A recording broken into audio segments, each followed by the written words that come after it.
નમસ્કાર મિત્રો, અમારા નવા વિડીયોમાં આપનું હાર્દિક સ્વાગત છે। આજે આપણે વાત કરીશું છોકરી જોવા ગયો બનેલ સત્ય ઘટના વિશે।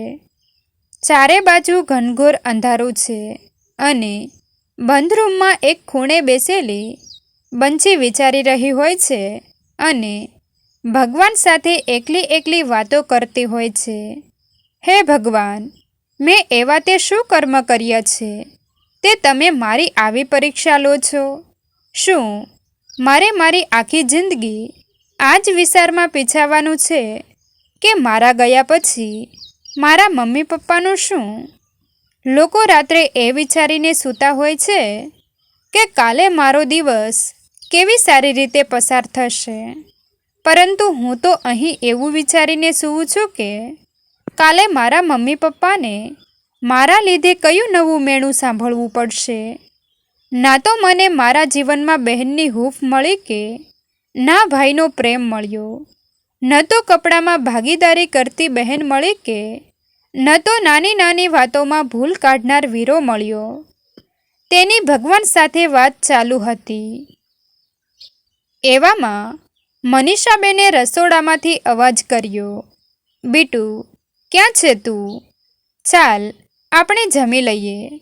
બંસી આંસુ લૂછતી કહે છે, એ હા આવી મમ્મી। હે ભગવાન, હવે તમે જ મને સાચો રસ્તો બતાવજો। બંસી રસોડામાં જઈને પૂછે છે કે પપ્પા નથી આવ્યા હજી? ના, એમનો ફોન હતો કે એમને કામ છે તો તે હવે રાત્રે જ આવશે। તો આપણે હવે જમી લઈએ, મનીષાબેને જવાબ આપતા કહ્યું। મનીષાબેન જમવાનું પીરસે છે।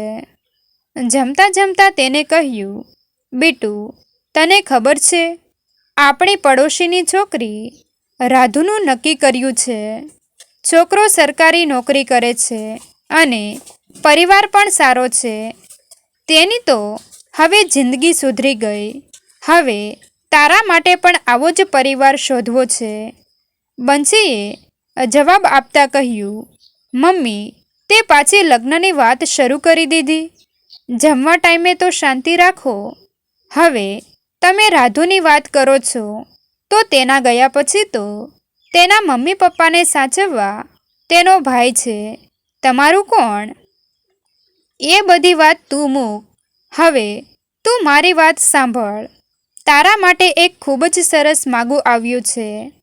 મારા ને તારા પપ્પાના મગજમાં તો આ ઠેકાણું બેસી ગયું છે।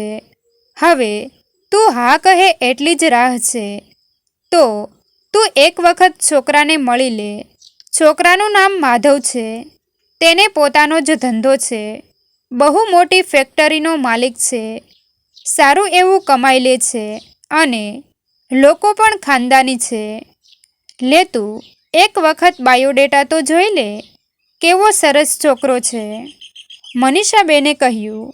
ફોટો જોઈને શરમાતા શરમાતા બંસીએ કહ્યું, પણ મારે લગ્ન નથી કરવા। મનીષાબેને કહ્યું કે છોકરો સારો છે, તું એકવાર મળી તો લે। બંસી કહે છે, પણ હું ક્યાં ના પાડું છું કે છોકરો સારો નથી? મનમાં તે પોતે પણ હરખાઈ રહી હોય છે। પછી ગંભીરતા કહે છે, પરંતુ મારે લગ્ન નથી કરવા। મનીષાબેને કહ્યું, છોકરો સારો છે, તેનો પરિવાર પણ સારો છે, તો તું મળી તો લે એક વખત। તે મનમાં વિચારી રહ્યા હતા કે બીટુને છોકરો તો ગમ્યો છે, પરંતુ થોડી હઠ પકડીને બેઠી છે। અંતે 2 દિવસ પછી બંસી છોકરાને જોવા માટે તૈયાર થઈ જાય છે। મનીષાબેન બધી તૈયારી કરી રહ્યા હોય છે। હાશ, 2 દિવસે આ છોકરી માની છે। કેટલી બધી તૈયારી કરવાની બાકી છે હજી। હમણાં એ લોકો આવતા જ હશે। છોકરો અને તેના પરિવાર આવે છે। બંસીના માતા પિતા પરિવારનું અભિવાદન કરે છે। આવો આવો, જય શ્રી કૃષ્ણ। થોડા સમય પછી બંસી બધા માટે પાણી લઈને આવે છે। પાણી આપ્યા પછી બંસી ત્યાં બેસી જાય છે। એવામાં મનીષાબેને કહ્યું, બીટુ, માધવને આપણું ઘર તો બતાવ અને તમે બંને થોડી વાતો પણ કરી લો. બંસી માધવને લઈને તેનું ઘર બતાવે છે. એક રૂમમાં જઈને માધવને બંસી પૂછે છે કે આવો બેસો, તમને અમારું ઘર કેવું લાગ્યું? માધવ જવાબ આપતા કહે છે, સારું છે, પરંતુ તમને જો ખોટું ન લાગે તો એક વાત પૂછવી છે. બંસીએ કહ્યું, બોલો ને. માધવે કહ્યું કે તમારું નામ બીટુ છે કે બંસી? બંસીએ કહ્યું, મારું નામ તો બંસી છે, પરંતુ બધા વહાલથી મને બીટુ કહીને બોલાવે છે. સોરી, બધા નહીં, પણ મમ્મી પપ્પા. બીજું તો ઘરમાં કોઈ વહાલ કરે એવું છે જ નહીં. માધવે કહ્યું, હા, તમારી વાતને હું સમજી શકું છું, કારણ કે હું પણ તમારી જેમ એકલો જ છું. બંસીએ કહ્યું, એટલે તમને પણ મારી જેમ ભાઈ બહેનનો પ્રેમ નથી મળ્યો? માધવે કહ્યું, ના, હું પણ મારા મમ્મી પપ્પાને એકનો એક દીકરો છું. બંસીએ કહ્યું, ના, મારી જેમ નહીં. તમારી અને મારી પરિસ્થિતિમાં ઘણો ફરક છે. ભલે તમે અને હું બંને પોતાના માતા પિતાના એકના એક સંતાન છીએ, છતાં તમે મારી વ્યથા નહીં સમજી શકો. માધવે કહ્યું, તમને કેમ એવું લાગે છે કે હું તમને સમજી નહીં શકું? બંસીએ કહ્યું, અત્યારે આપણે એ વાત રહેવા દઈએ તો વધારે સારું. માધવે કહ્યું, જેવી તમારી ઈચ્છા. તમારો મારા વિશે શું વિચાર છે? બંસીએ કહ્યું, હું એ જાણીને ખુશ છું કે તમે મારા વિશે જાણવા માગો છો. તમે મને સમજો છો. પણ આટલું બોલીને તે ગભરાઈ જાય છે. માધવે કહ્યું, કેમ અટકી ગયા? હું તમને સાંભળી જ રહ્યો છું.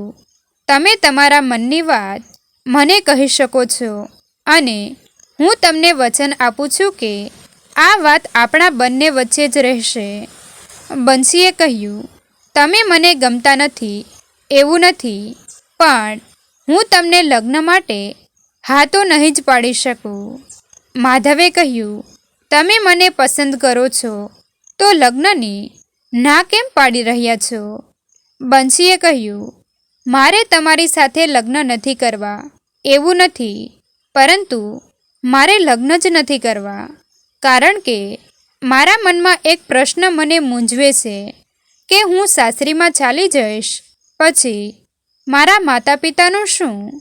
અત્યારે તો એટલા સક્ષમ છે કે પોતે કામ કરીને કમાઈ શકે છે અને પોતાનું ભરણ પોષણ પણ કરી શકે છે, પરંતુ જ્યારે તે પોતાની વૃદ્ધા અવસ્થાએ પહોંચશે, જ્યારે તેમનામાં કામ કરવાની શક્તિ નહીં રહે, ત્યારે તેમના ઘડપણનો સહારો કોણ થશે?